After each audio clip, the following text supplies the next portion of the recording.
Hermann Hesse wrote this book some years ago. It's called Siddhartha. So the book has two very, very important characters. One's name is Siddhartha and the other is the Buddha. In Sanskrit, the word Siddhartha, or the name Siddhartha, means someone who pursues physical desires, who is tempted by the five senses and pursues them. And for those of you in this class who have read the Old Testament, especially Genesis, what you realize is that the eventual station of Adam, and Adam basically means the earth, means the five senses, where Adam eventually gets to is a place of complete boredom, unhappiness, and he just falls asleep and he's miserable. And God looks at him and comes to realize how miserable his own creation is. He can no longer stand what he sees. And so he goes to sleep, and God feels sorry for him and creates Eve, which is a life giver, passion, spirit. So Adam is the meat. And that's what Siddhartha is. He's a guy who drinks a lot, has sex a lot, and does all sorts of crazy things. But he's a great Don Juan in the sense that it's not that he appreciates women, it's not that he appreciates the spirit that lives in alcohol. He's just bored silly. And the only way that he can walk away from boredom is by using and exploiting other people. One day, Siddhartha runs into Eve, whose name happens to be the Buddha, someone who's awakened, someone who has some insights about life, some understanding about life and what it means to be a human being in the cradle of this miserable thing called life. And as Siddhartha is walking towards a bar to get drunk and hopefully get lucky, he finds this man, the Buddha, giving a sermon. And he finds himself very attracted to what he's hearing. And that's the first thing. Why is he attracted? I mean, what the Buddha says does not appeal to your senses. He says life sucks. Well, you know, sex is fun, drinking is fun, chatting with your friends are fun, watching TV is fun. Why is the Buddha saying life sucks? And why are you attracted to that particular statement? That's all a mystery. And yet you're attracted. For those of you in this class who have ever read the Epic of Gilgamesh, it's a guy created by the gods. He is 2/3 God and 1/3 human. And that's a funny thing, because you would think that the 2/3 God that live inside him has the power to crush all human temptations, but that's not the case. In fact, Gilgamesh becomes intoxicated by the 1/3 meat and completely forgets the 2/3 spirit that lives inside him. That's the first thing you need to know about us. We are physical, lustful, greedy little rats. And despite being greedy little rats, there is this thing inside us that's a mystery. Gravitates towards things that punish the rat animals that we are. You know, you're having sex, it's a beautiful thing, you're having fun, pleasure. And then all of a sudden something about you comes out and says, what are you doing? Is it meat? Is it love? Is it spirit? What are you doing? And then you get stuck, you see. And it's this other part of you that all of a sudden comes to life and you don't really know how or why. So Siddhartha is walking, hears this sermon and is captivated. Forgets going to the bar. Forgets all about the worldly, fleshy, meaty temptations. After 5, 6, 7 hours of listening to the Buddha, he goes to him, Siddhartha goes to him and says, I want to be your student. And that's the other thing you need to understand. The moment you're inspired by something, you begin to worship it. It doesn't matter what inspires you. You worship inspiration. Inspiration brings soul or spirit. You know, it's like a breath, it's air. But this is a very, very different air. You watch Angelina Jolie, she produces a different kind of a spirit. It's all about sex and beauty that ultimately gets reduced to sex. But the way the Buddha talks and the way Siddhartha receives the message of the Buddha elevates something completely different. It's not about his meat, it's not about his personal stories, none of those things. And he says, I want to be your student. I want to worship you. That's what basically it means. And for those of you in this class who claim to be atheists, you're not. Because whenever inspiration comes to you, you worship it and you pray for more of it. That's your promised land. That's where you enter your Sabbath. You rest in the inspiration. Every single day, Siddhartha goes to the Buddha. Every single day. And sit at his feet. It's what we call the Upanishad. You sit at the feet of your teacher. How do you know he's your teacher? Who cares? It's not a logical thing. It's irrational. You know, he goes to the bathroom, he does all sorts of things that you do on a daily basis, and yet there is something you feel about this person that is far different from you. And I don't mean to say that in a negative way, because teachers are like GPS. You trust your GPS. And students trust their teachers. Good or bad, doesn't really matter. Now, you could say, well, people had faith in David Koresh. People had faith in Osho. People had faith in Hitler. It's true. You have faith, but you have no idea where this faith will lead you. And you have no idea what time will reveal to you, okay? But all you know at that moment in time is that you love this person. And what do you do when you love someone? Marry me. And what do? I mean, you're poor, you got no money, but you go somewhere and you buy a ring for $25,000 that you put on your credit card, and then you call and say, I didn't make this purchase. My card was stolen. So every day Siddhartha would sit at the feet of his teacher, the Buddha. And that's the other thing you need to understand. When you find someone who is wiser than you, more insightful than you, that's the best kind of humility you will ever experience in your life. You bow yourself, you belittle yourself, you make yourself insignificant and irrelevant. You become like this empty bucket, the very thing that Taoists talk to us about. That if someone comes to you seeking advice, the first thing you need to ask them is, how empty are you?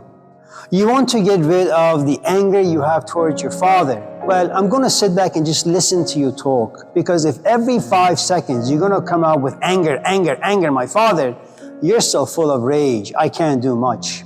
Because you're going to take in my advice or anybody's advice and you're going to twist it. And it's not going to help you at all. If you need something and you want that something to help you, emptiness is the key. If you're still stuck on your ex, you can date 1,000 people, but not a single one you will move forward because your ex has captured you. You haven't gone beyond your ex.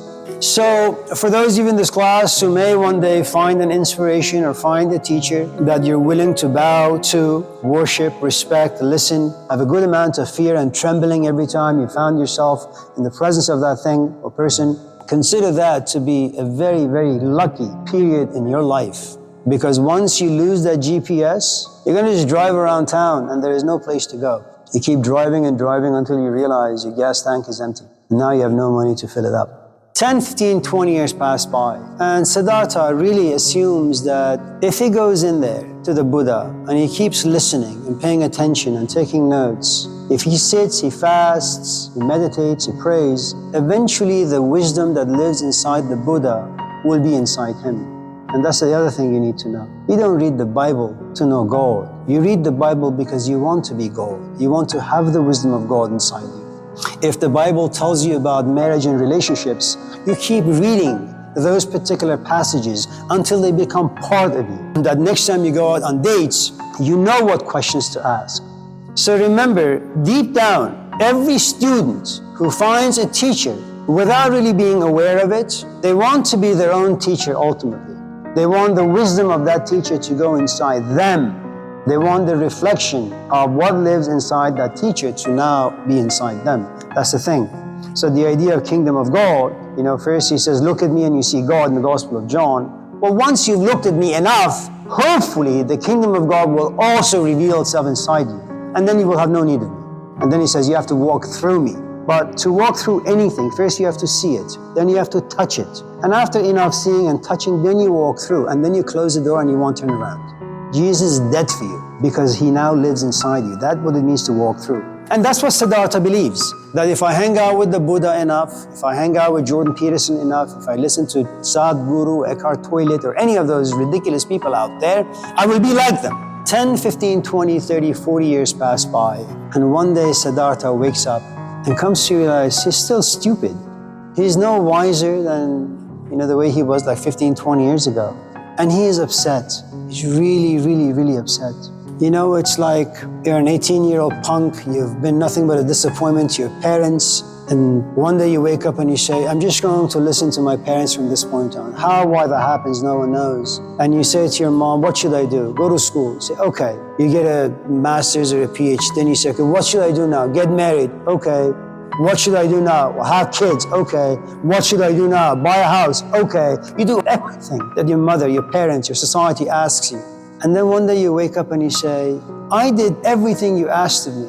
I still feel empty and useless. My life is meaningless. It is devoid of value. Did you lie to me? I spent 10 years going to school. I just have information. I could have Googled all that stuff. Marriage, compromise, conflict, compromise, conflict. And once every blue moon, I look at my companion and say, wow, they're really, really good. But is it worth it? Do I want to suffer 10 months to have one good day? Kids, if you're not wiping their ass, you're wiping their emotions. Then you gotta wipe their intellect. Then you gotta make sure they got some goddamn soul inside them that makes their life meaningful. It's like a never-ending job. You're like a janitor for the rest of your life, cleaning up after your family members. And then you go to your mom and you say, I've done everything you asked me to do because I trusted you. You're my mom. You don't want bad things for me, you want good things for me. My life sucks, and I blame you for it. And that's what Siddhartha eventually goes to the Buddha and says. But what he says is very interesting.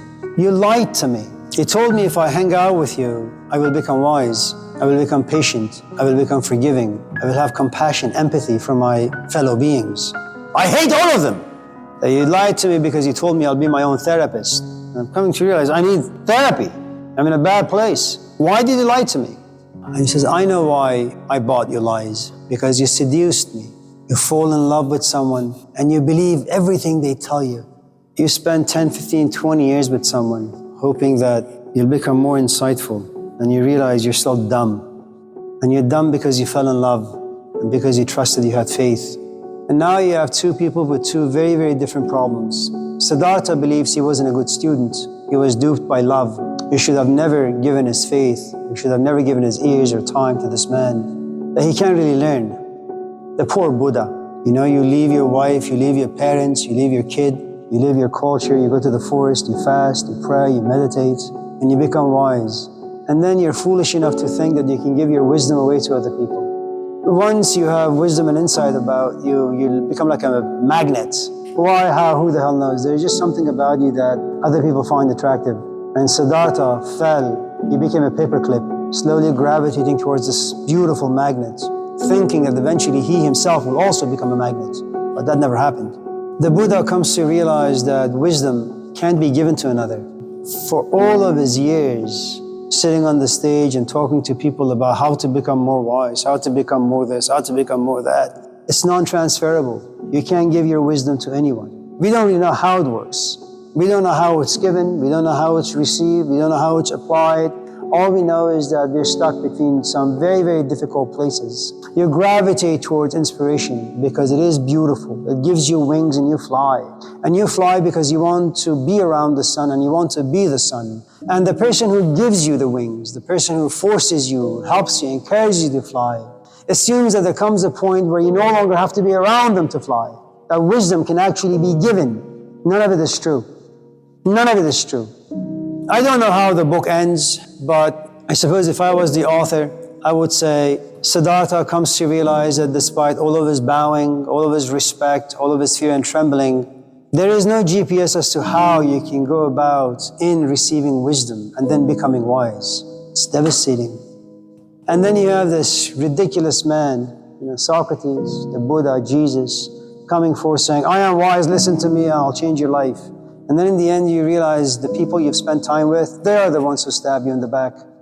So let me end at least the response to that particular question with the story that comes from one of my friends who's dead.